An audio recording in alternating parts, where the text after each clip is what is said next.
अपने यहाँ लॉ जो था ना वो केवल मनुष्य के लिए नहीं था, एक अंतिम करके अब कंप्लीट करते हैं कि जो सब्जेक्ट जिसको आप कहते हैं, सिटीजन जिसको कहते हैं, ये वेस्टर्न कॉन्सेप्ट है।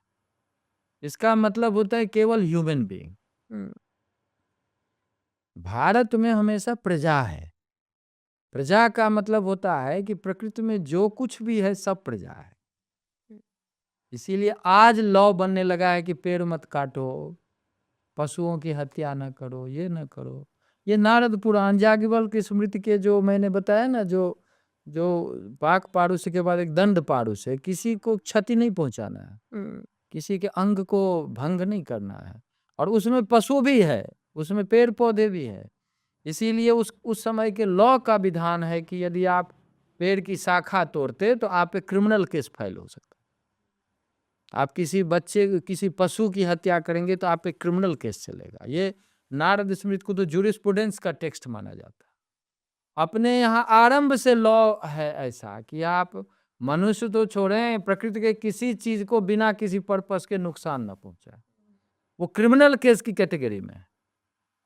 तो ऐसे जो समाज जिसमें कि प्रजा का कॉन्सेप्ट आया कि प्रजा की रक्षा हो, राजा जो भी हो, लोकतंत्र से या प्रजातंत्र से, वो जितने हिस्से का राजा है उसकी ये ड्यूटी है, और उसके स्टेट में ये लॉ है कि वहाँ के पशु पक्षी मनुष्य और प्रकृति के जितने तत्व हैं सबकी सुरक्षा करना उसकी जिम्मेदारी।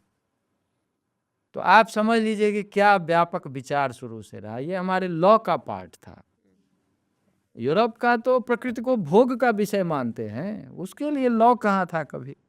ये तो अभी 20वीं शताब्दी का सारा डेवलपमेंट है कि अब पेड़ को नहीं काटें, क्योंकि जब खतरा लगने लगा साइंटिस्ट ने प्रूव कर दिया कि everything is related and dependent, तो अब पेड़ को काटेंगे तो आपका भी नुकसान होगा। हमारे यहाँ वेद के समय से पेड़ का उतना ही महत्व है जितना मनुष्य का महत्व है, नदी का पर्वत का उतना ही महत्व है जितना मनुष्य का महत्व है।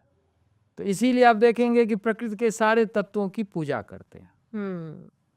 पूजा करने का मतलब उसका केयर करना, उसके प्रति ऑब्लाइज्ड होना, ये सारा मतलब है। उनको पता कहाँ था कि प्रकृति क्या चीज होती है। ये तो प्रकृति को केवल लेना लेना लेना एक ही चीज है, उसी पे पूरी इकोनॉमी चलती है उनकी। तो इन सब बातों को ध्यान में रखते हुए अपनी ज्ञान परंपरा है, आप सब पढ़िए, यहाँ कोई नहीं है कि कुछ और ना पढ़िए, सब पढ़िए, लेकिन इसको भी पढ़िए, इसको भी समझिए। अभी उत्तराखंड गवर्नमेंट ने, कोर्ट ने ये 2-3 साल पहले डिसीजन दिया कि गंगा केवल एक नदी नहीं है, एक जीवंत प्राणी। तो भारत में वेद के समय से हम हर एक चीज को जीवंत मानते हैं और प्रकृति को माता मानते हैं। हमारे लिए प्रकृति भोग का विषय नहीं है, हमारे लिए प्रकृति माता है।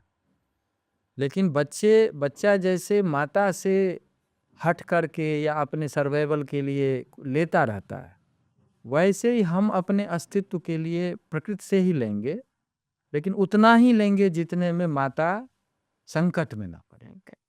तो माता और संतान, ये जो दो के बीच का जो रिलेशन है ना, यही रिलेशन हमारे यहाँ प्रकृति और मनुष्य के बीच का है। तो इन सब को हमें ध्यान में रखना है। आज यूएनओ वगैरह का भी यही सारा कॉल है कि आपको इस रूप में, या डीप इकोलॉजी मूवमेंट का जो सब चल रहा है यही है।